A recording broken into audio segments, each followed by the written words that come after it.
So I think we're looking now at transitioning into questions about Showcase and what happens moving forward. All right. Who wants to take lead on this? So I can start. I'm going to unfortunately have to kick out. Actually, no, they'll stay. So when the teaching team's been looking at our objectives for finishing the course,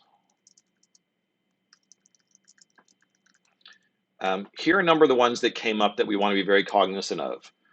There's the equity accessibility issue, acknowledging that many of you are now in environments and situations where you don't have the same access you used to, where we want to be sure that we don't set up expectations that people just can't meet because of their circumstances. That's pretty important to us. We would like to stick with or within the original set of course learning objectives. So we don't want to suddenly say, hey, congratulations, we can't meet these objectives, so we're going to make some new ones. We wish to respect the messaging earlier, the earlier course messaging regarding team writing and the amount of writing remaining. I think the big one for us, and this is our big challenge, is the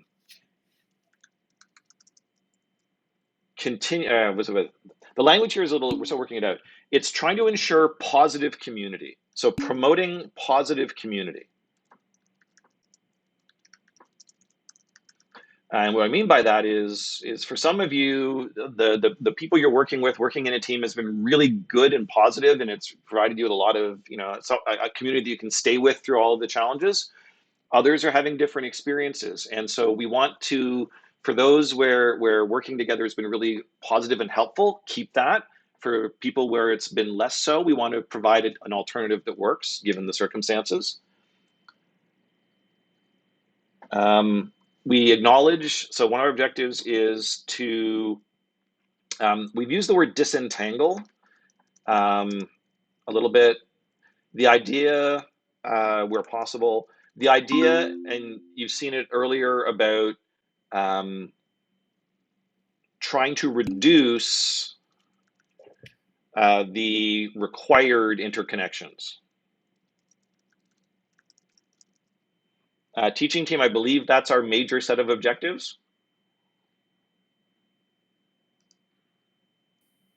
One other thing I'll add in, and Sasha, thanks for the reminder on this, was that during Dean Yip's Instagram thing during lecture last Friday, one of his core objectives for the faculty was to continue delivering lectures and to continue sharing content.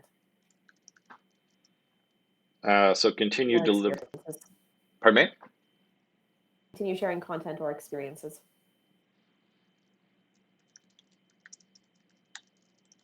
So as don't just stop the course. All right, so that's the objectives that we're looking at. Can I just add one more? Yep, Professor Irish.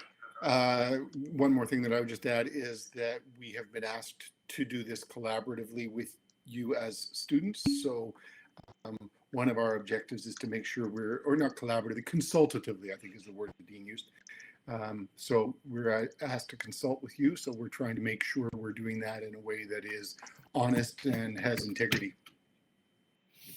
And keeping in mind, and let's see how badly this blows up. All right, OneNote, can you do this properly? So going to what we talked about yesterday, we'd like to live up to as many of these as we can in our consultation process.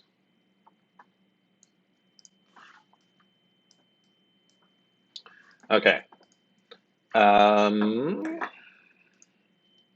right, teaching team, what do you want to do next? Put an idea out as a straw idea? Students, what would be good for you right now?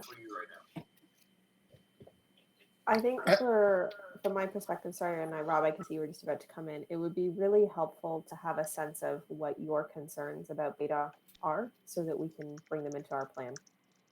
Rob?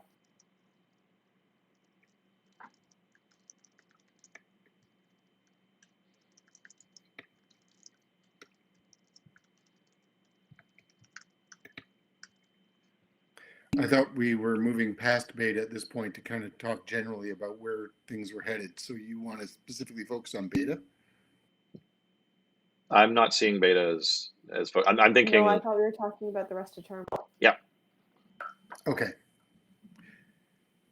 Do It we just looked want like to you wanted to throw talk. out some of the ideas that we have been and get student response, or do we want to solicit student concerns first?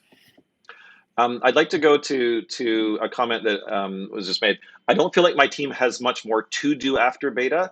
Can I ask whether is it under circumstances you're not there isn't a lot the team can do after beta, and the limitations and testing and prototyping and so on. Okay, so I'm just going to start capturing some of these. Does this work? Come back here. Looking at what's coming in, Foster, it'd be good to share the conversation that the four of us had this morning and our thoughts around that. Okay. So let me see if I can pull that up quickly. Give me just a second, because I think.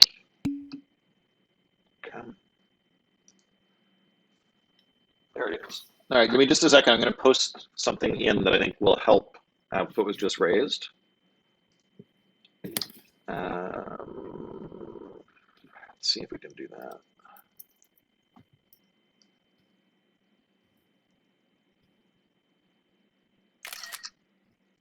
Nope, stop that.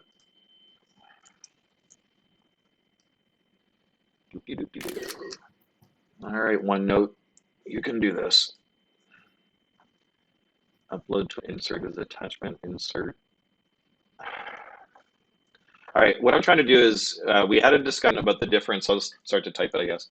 The difference, or the incremental between beta to showcase.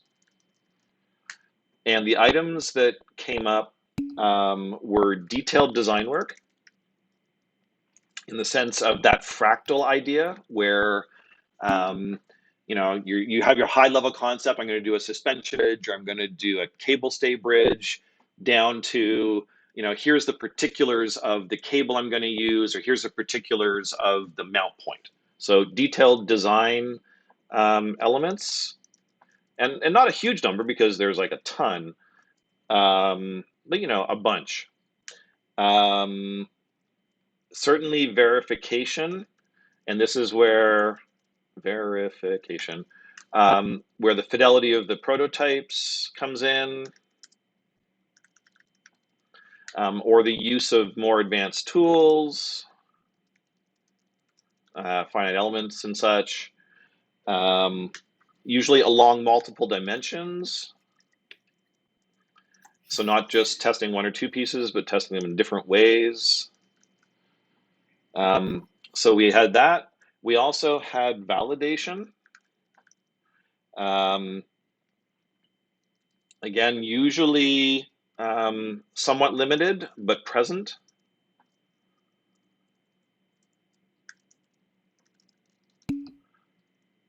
So just to be clear, what Professor Foster is setting up now are traditionally what we expect to see happen between beta and showcase. So these are the things that normally happen, okay? So we recognize we're not in normal, but to understand where we're going, we need to understand sort of what we would be doing in a kind of traditional context. Okay, so those are sort of the three things that grow between beta and showcase. And then showcase itself usually has included, not usually, a large format poster, what we've called a one pager, which is a 8.5 by 11 sheet that kind of summarizes the concept, some of the details, the overall project. a structured oral presentation along with its maintaining the Q&A critique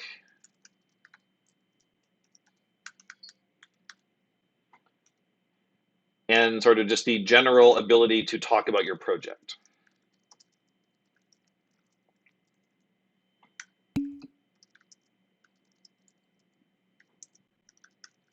All right, so that's kind of what's been the past. Teaching team, does that capture things? Yes, that's what we talked about. Okay, so, and I don't know if this is going to work, but we'll try it. The teaching team, let's put this on the table. Can I draw on top of text? Don't think so. Well, we'll find out in a second.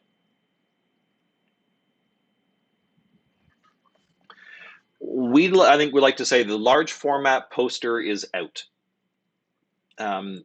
Based on the fact that everyone's already scattered to their various locations and that there is no sort of coming together for that collective experience, a large format poster really can only be tested for how good it is in a large presentation environment.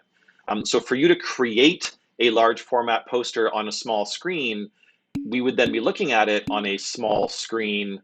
The value and the ability to actually use that representation in the way it was meant just isn't going to be there.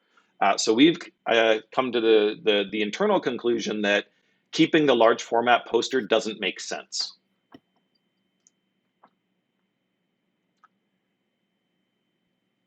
So I think we have a couple of small points, but okay. No, we did have a considerable conversation about the purpose of that large poster and how showing it on a small screen really doesn't match the same objectives that we had with making a poster.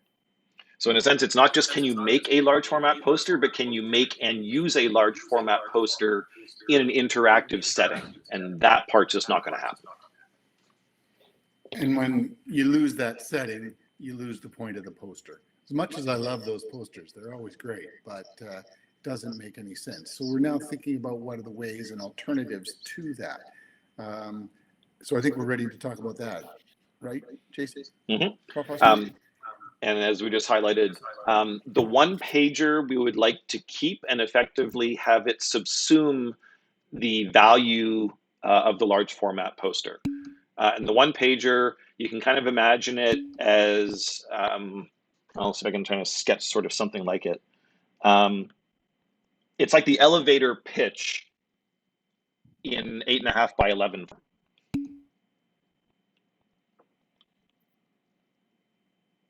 So it may have a drawing or two, may have some text, but it's likely to be a little more text heavy than you would expect a poster to be.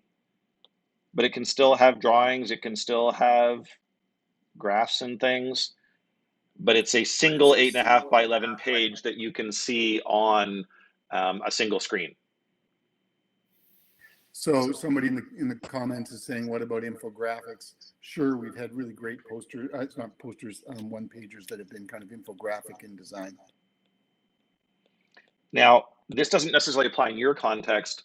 Sometimes what they'll do is they'll use the one pager as almost an index to the poster where it amplifies and provides additional information.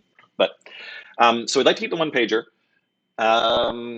Teaching team, where do we go next? And we very much, the other piece that I think we're saying is critically important from a student skill demonstration perspective is the detailed design. So that would be where, having decided on an overall concept for your design, and again, that decision may have to have used a lot of estimation, a lot of judgment, you say, okay, what's the actual housing going to be made of? How are we going to hold this thing together? Which algorithm are we going to use? So it's, you've done a personal engineering recommendation before. This is a very tightly scoped, more technical in the sense that we're looking at bits of engineering technology, like materials, like fasteners, like algorithms that are specific to your RFP. And so the teaching team also does not, we see that this is an important element of that transition, and it's the additional work that can be done remotely. It's effectively a research style piece of work, and so it still fits within the remainder of the course and uses the skills that you've developed. All right, teaching team, I think that's it.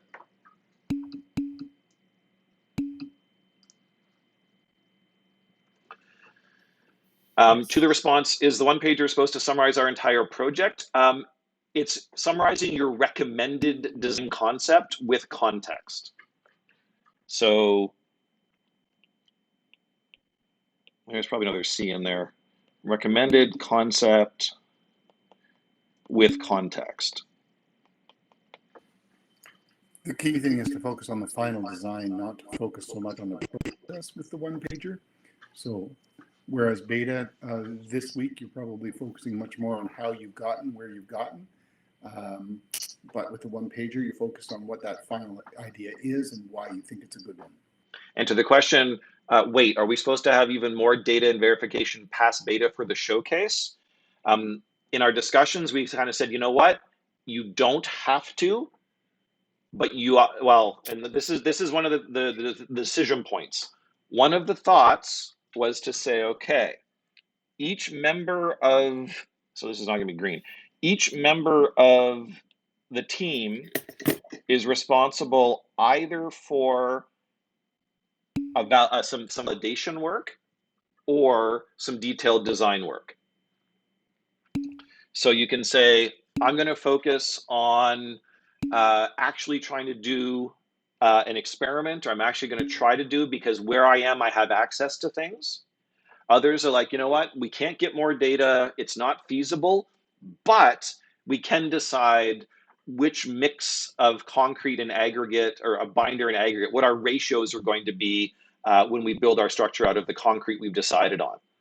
So to the point, are we supposed to get more data and verification? You can look at detailed design work, going down that level, or you can look at, if you can, oops, not validation. Oh, that's wrong. That should be that's wrong. Someone should have got that. Verification. So focusing on the recommended design, moving forward between showcase and beta, the idea that we're putting forth is that individual members of the team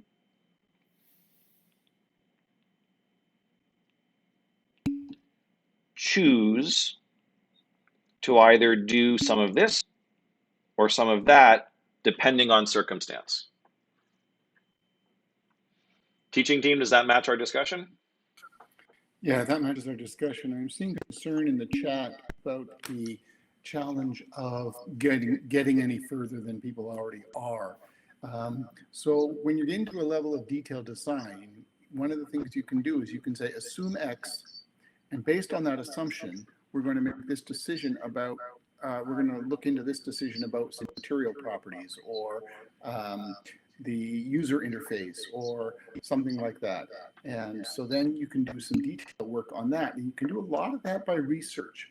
And then again, you're into making some design decisions. So I don't think you need to run away from that. I think you can say, hey, yeah, we can do some of that. And yes, that's new work that goes beyond what anybody, I think, is doing here at the level of beta. And to emphasize that, and just to capture it, the detailed design is definitely going to be based on conceptual level assumptions. So you might not be able to actually prove, quote unquote, that a cable stay bridge is the right concept, but in the interests of moving forward, we're going with a cable stay, and one of our detailed design decision is just what kind of thickness and stranding of cables are we going to go with. So you lock in on a concept, which, yeah, there's still uncertainty, but you've locked it, and you do the one level more technically detailed bit of work.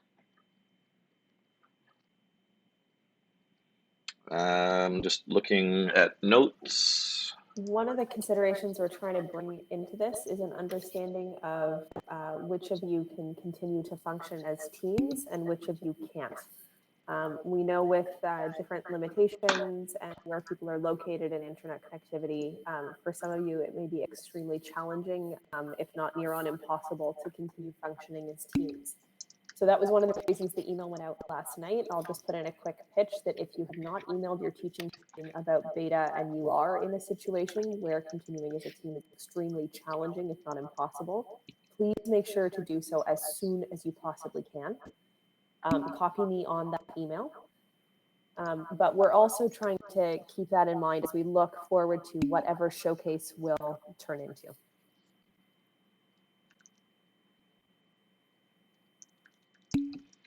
The fundamental goal is, as we sort of talked about at the beginning, back somewhere around objectives, promoting positive community where that's working and enabling students to take that sense of control and that sense of their own learning experience where things aren't working. And that's the balance we're really working towards, which is why up here where it talks about the detailed design of verification, it's an individual's kind of choice. The team can decide, an individual can decide. We're trying to work that part out. So that's one of our big questions, given that we have 4 minutes to go. Are there any other? So I just want to pick. Can I just pick up on Ben's question from the chat? Yeah. He says, "What happens if some members do verification and some do detailed design, but the verification shows that a different concept is superior?" That's cool. I think that the whole point here is to try and allow you as team members to decouple and say, let's pursue this and let's find out information about that. So somebody finds out that by verification that a different design is superior, great. We now know that, but you also know if you were doing some detailed design, here's how it would proceed on that other track. So I don't think those two are problematic. In fact, I think they can be mutually supportive, even if they are different degree. And I think one of the goals, or one of the shifts that I think we're all looking at in the teaching team is because of the challenges of working with stakeholders, because of all those other challenges, we're shifting a little bit more towards a skill build for students versus a recommended actual implementable solution. So to that, what if some of the verification demonstrates that an assumption critical for detailed design doesn't hold? Well, within the team or within the individual, they've either learned more about verification or they've learned more about how to do detailed design.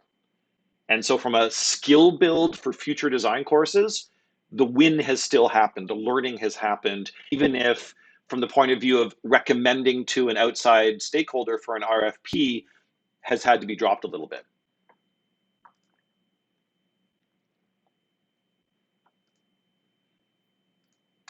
We're at 2 minutes. Can we get this is critical, it needs to be something that the teaching team is thinking about now? Keeping in mind, you can email us, you can discourse, you can Mattermost individuals, the teaching team. We are capturing as much as we can right now, but is there something kind of in our 2 minutes critical, like we need to know this?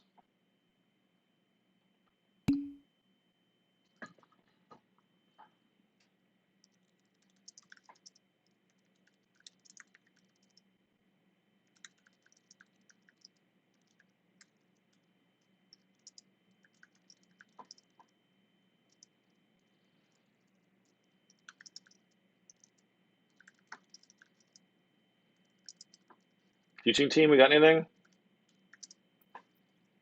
We're not seeing anything. Looks like the answer is no. Nope, not seeing anything either. All right, so with our 1 minute, beta is going to be beta. It's going to be a learning experience for all of us. We know that the teaching teams are trying to be as flexible as they can. We're trying to be flexible. Fundamentally, our goal for all of us is that we practice engineering design, whether it's working through how to finish the course, whether it's you working towards beta. It's an engineering design course and applying it to real life. keep on applying it to real life and keep practicing your worlds. And we will see you as soon as we can. Hold on, one more thing. Professor Sheridan? Please remember that the teaching teams will call you for your beta slot. They may be slightly delayed if there are internet issues or challenges with connectivity or anything like that. So please be a little bit patient and understanding if they call you slightly It's later 14 than your hours. Time slot. I'm done now. At 1400 and hours. fill in the survey. Fill in the survey. Take care, everybody.